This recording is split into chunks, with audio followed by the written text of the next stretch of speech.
The number one factor affecting your future is what you believe about your past. There are two ways to look at the end of the year. You can look at it as a time to reflect on time you lost, or you can look at the lessons you learned. I choose to look at the lessons I learned so that those lessons can serve me now and going forward into the future. And in this video, I'm going to share with you the two gifts I would have given my younger self as a young woman and then as a young mom. Lessons that I have learned since then that I wish somebody would have told me then so that I really could have maximize the benefit of that learning going forward. But nothing in this life is wasted. And so I'm grateful to have learned the lessons and to have the opportunity to pass them on to you. So let's get started. Hi, I'm Vanessa. And, it makes total sense when you come to December and you start looking back at the year and the things that you wish you could have accomplished, the things you wish that could have changed.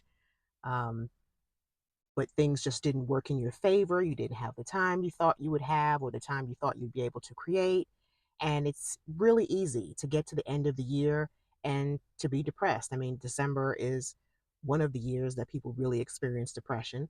Part of it is because of lost loved ones during a holiday season, but part of it is because of lost opportunities, dashed hopes, disappointment. Disappointment is a form of grief.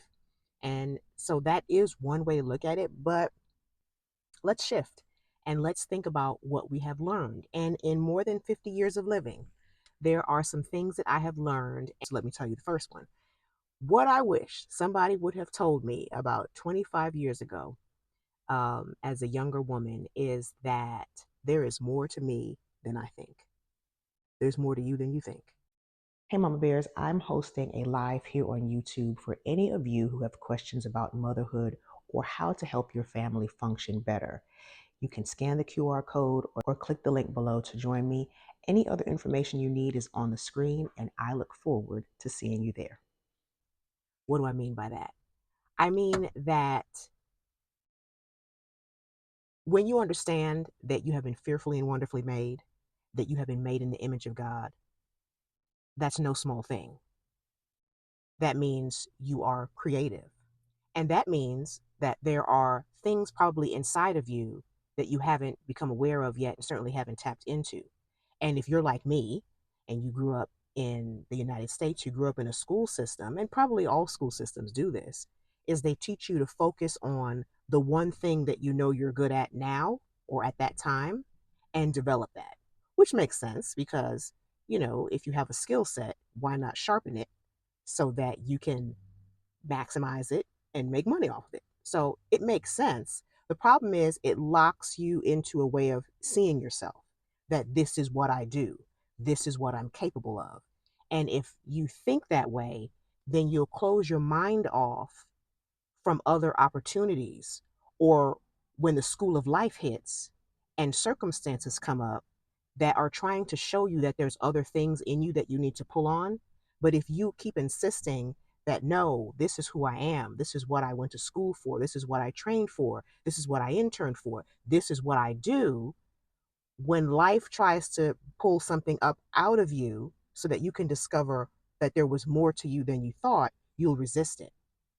And so that's why I'm trying to help you with this video.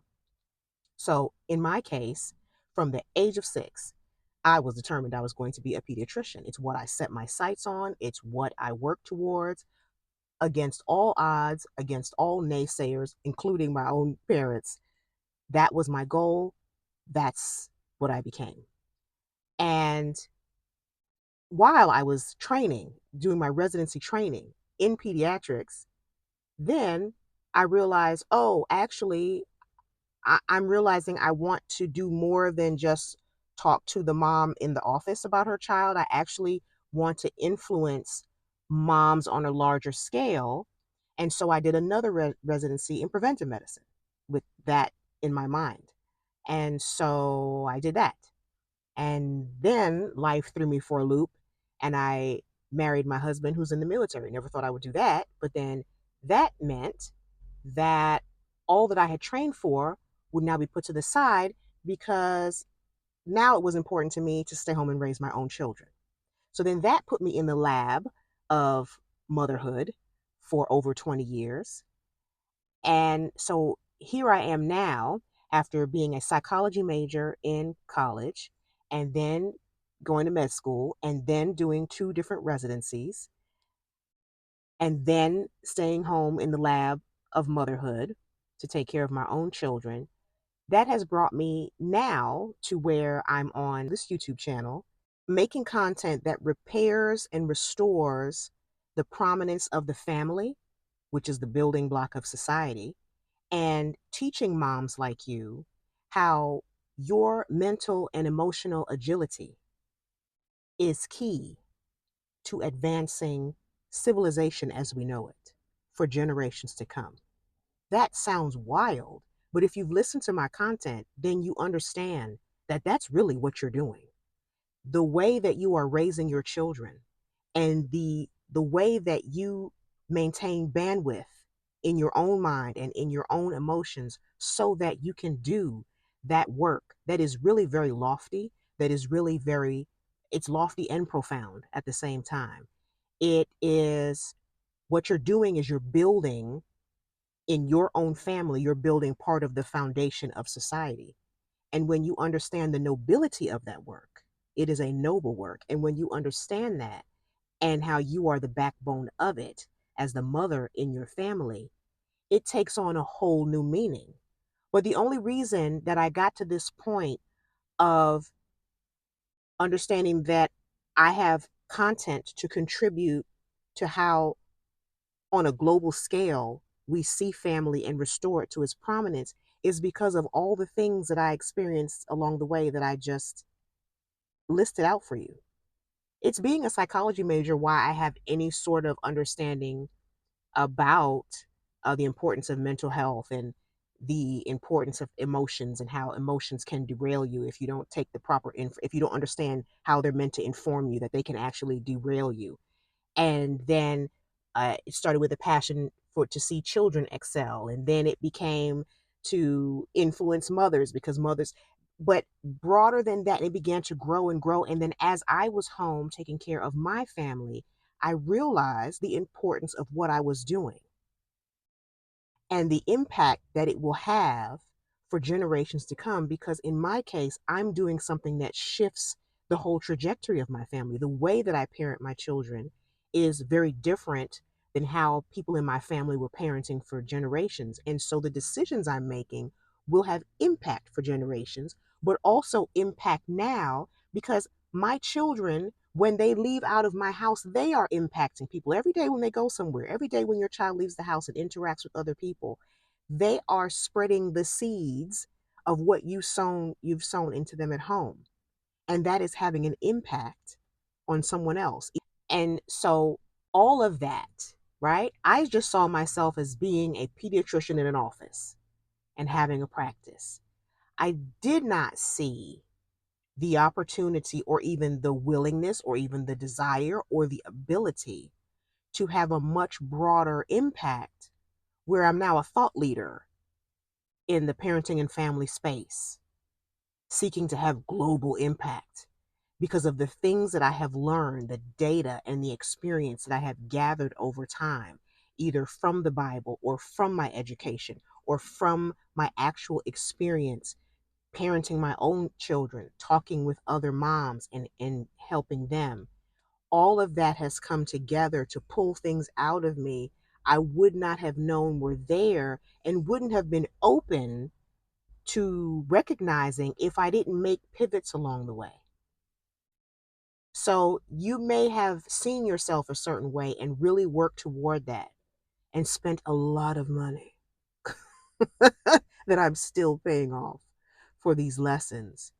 But when life shows you there's more to you, pay attention and be curious and be open because you are just coming into the fullness of who you're designed to be if you allow it. So that's what I would tell you. That's what I would have told my younger self. There is more to you than you think. Stay open. Go with the flow. Keep your eyes peeled. Notice what's going on. Don't limit yourself. There is more to you than you think. What I would say to me as the young mom,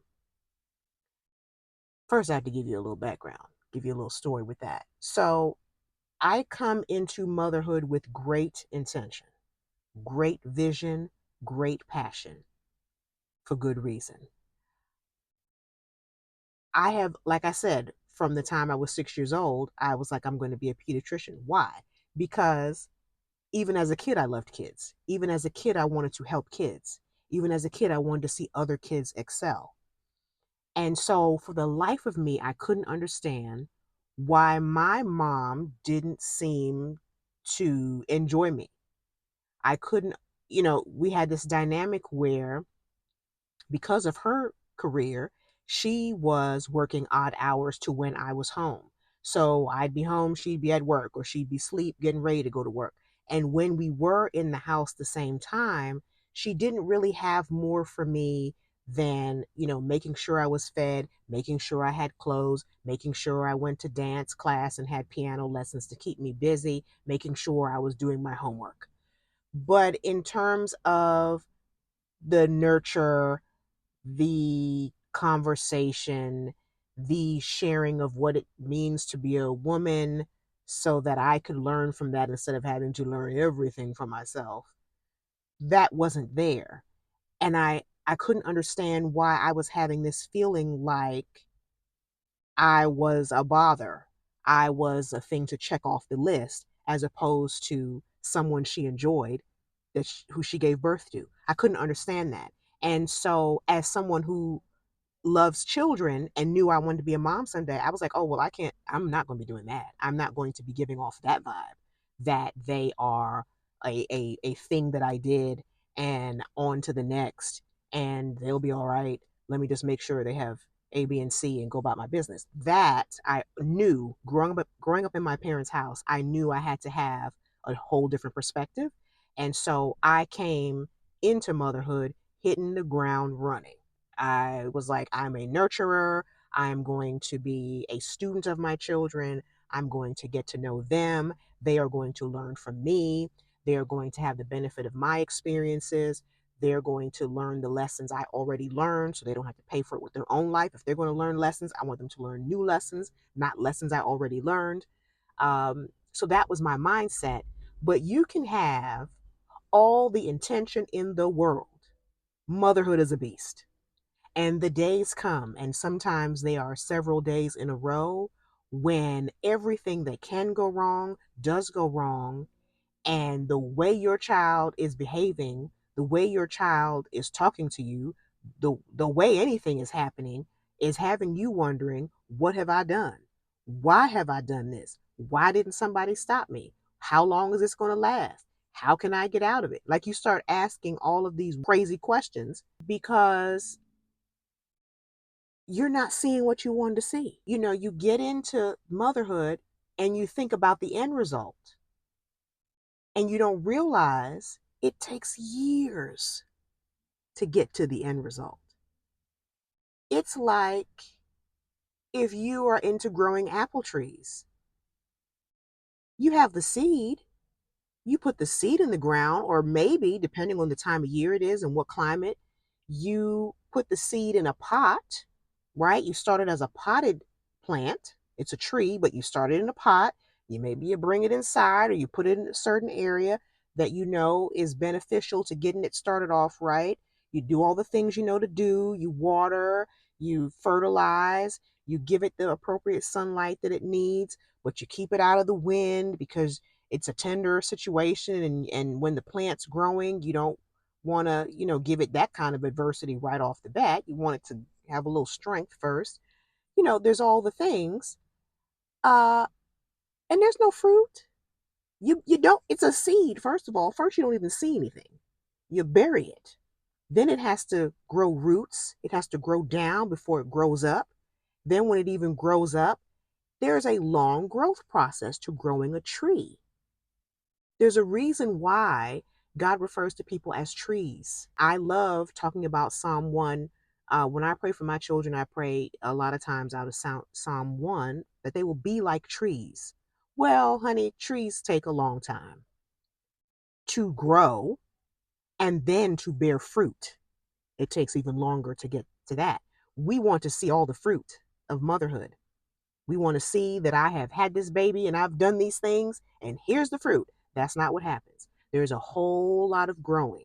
And early on, there's a whole lot of intense tending to that seed and then to the tender plant. A lot of time spent and no fruit. And then you put them outside. You maybe put some stakes to keep it growing straight, but life is still windy. Then sometimes there's drought, and you can't stop those things from happening. What do? You keep doing the best thing you know to do. So I've gotten ahead of myself before I told you what I would tell myself. This is what I would tell myself. You're doing better than you think. That's what I would tell me as a mom 20 years back. I'd say, girl, you're doing better than you think. You're doing these diapers and things, and you're up all the time, and your husband's underway because he's in the Coast Guard, and he's been gone for a few months now, and it's just you, or all the things when my kids were toddlers. But I would have said to myself, girl, you are doing better than you think, because when you are tending to that seed and then tending to that young plant and you're not seeing fruit, it is easy to tell yourself on those days when that wind is howling, when you feel exhausted, when you are in a personal drought and you feel real dry and you're like, I don't have another second to give to this child. It's easy to tell yourself that you're failing. It's easy to tell yourself that what you're seeing, that what this child is doing, I've taught them to behave this way, but he's doing a whole different thing. She's doing a whole different thing. Where'd that come from? It's easy to tell yourself that you're not doing enough, that this is not working. And I'm telling you, you're doing better than you think. And I'm thirsty. Because as long as you are intentional, as long as you are being consistent in your intention, that tree will grow. You will get to a point where it does not need stakes to stand up straight. It will start to have a lot more leaves, and so you don't need to fertilize it as much. It is now getting its nutrients from the sunlight in photosynthesis. It's doing its thing. And then before you know it, you will start seeing the fruit of things that you have been pouring into that child all of this time because you've been intentional and you've been consistent. Now, if you have not been intentional or been consistent, then I see why you're confused. I see why you're discouraged. I see why you're asking all the questions. However, there's levels to intention, right? When you know better, you do better. And so, wherever you are now, however long you have known better, keep doing better. If this video is the first time that you're hearing better, then from now on, that you know better, do better. Have a vision for your child. Have a vision for what kind of adult you want them to be when they go out into the world. And then you reverse engineer and you parent them that way. Parent them that way starting today and be consistent. And no, you will not see apples on the tree all of a sudden because you made that decision today. What you will have to do is remind yourself that intention plus consistency always equals a payoff. It does. And you will have to remind yourself that you're growing a tree and that trees take time. You are growing the human equivalent of a tree, and it takes time, and there are seasons. Maybe you're in the season of high fertilization, tending to it a lot, and it seems exhausting. Look ahead to the day when you will be able to do less because they can do more for themselves. And then there will come a day when you will start to see fruit, and you'll say, oh my goodness, the things that I have been teaching them, now I'm starting to hear them reflect that back to me. Now I'm not having to tell them all the time. Now they are self initiating and they are doing things that they know to do, things that I've taught them to do, because they've bought into the fact that actually what mom said is true, what mom said is actually beneficial, what mom said it actually works. I've tried it, it actually works. So I'm actually going to continue that. And then you don't have to do all the fertilizing. You can sit back and enjoy the fruit. You can just sit back and enjoy the fruit, but that takes time. And it takes you being your own cheerleader. I don't have the physique I want right now. I'm working toward it. I'm investing in it. I'm being intentional. I'm being consistent. And as I do that, my body is changing. I'm starting to see the payoff. It's the same thing with motherhood. The issue is we are so personally invested because this child was in our womb. And it in our name, like our we have the same last name, and it seems like this whole thing is a reflection of us. They are their own tree. The person who has an orchard is not talking about all these trees, or they are just understanding that they are called to tend to these trees. That is their assignment. You are part of a story. You are not the story, but play your part. And you can consistently play your part when you remind yourself, I'm doing better than I think. Today, it looks like I haven't done a thing with this child, that this child just arrived and I've just let him run wild for 5, 6, 10 years. That's what he's looking like today. But you have to remember what you have been doing consistently. Everybody has an off day. Everybody has a glitch in the system. They just act crazy and then they come on back, right? There's adverse conditions. And hey, pay attention to what's going on in the soil of their lives. There's such a thing as weeds. Weeds disrupt growth from the thing that they're mimicking. They want to look like they're also a tree, but they're not. They're a weed. And they're here to suck the life out of the tree that's growing so that they can grow. And when you see people and situations around your child that have that kind of activity, it is for you to pluck them up and get rid of them. Because you have been intentionally and consistently sowing in a certain direction. And I'm going to tell you what, you're not going to come along and undo what I've been doing because you have a separate agenda, my agenda over yours every time. And so you have to be also paying attention to what's going on as you are being intentional and consistent. Who else is trying to be intentional and consistent, but in a different way?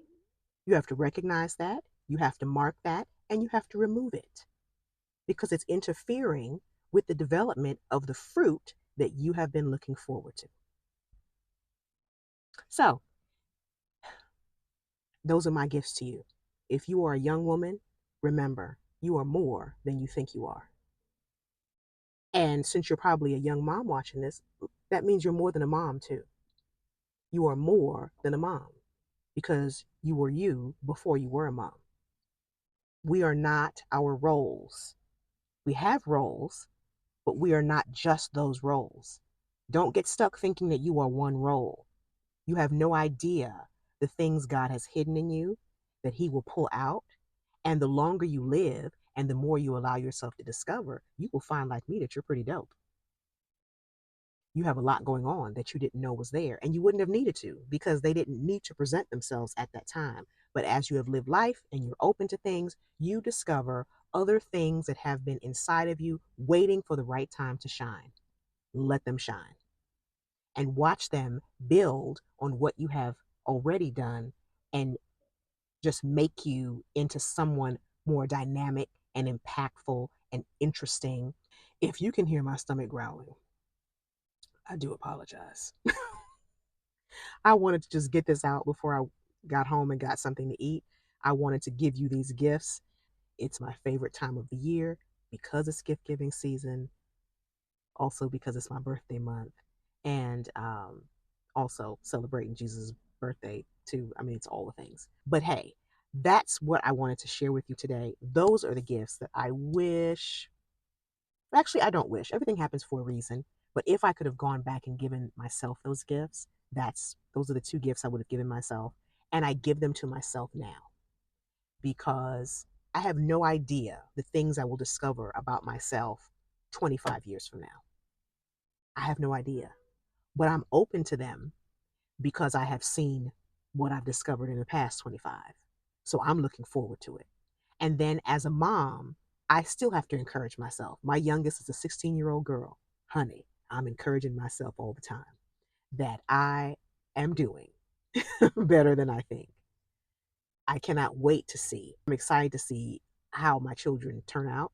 They are amazing. Uh, but I have been through it. It hasn't been easy. And there have been a lot of times where I have been very much discouraged. And even now, certain kids at certain times, I'm like, what are we doing? Where are we going? Is what you're saying you're into really going to work? Where is this all going? And I remind myself that I have had over 20 years of being intentional and consistent. They are going to be like trees, planted by the rivers of water, bringing forth fruit in their season. That's what they're going to do. I've put in the time. I've been consistent. I've been intentional. I have nurtured them. I have loved on them. And has it been perfect? No, not at all. I have not done it perfectly, but I've done it consistently. And that, plus the grace of God, makes all the difference. So I hope that you end the year thinking about the things you have learned in your life and how they can serve you well today and in the future. Don't let any lesson you learned go to waste. And for heaven's sake, let your children know the lesson too, so that they can get a head start on the greatness. So, with that, I leave you with this: when it comes to you being the mother of your children, you are the woman for the job. Take care.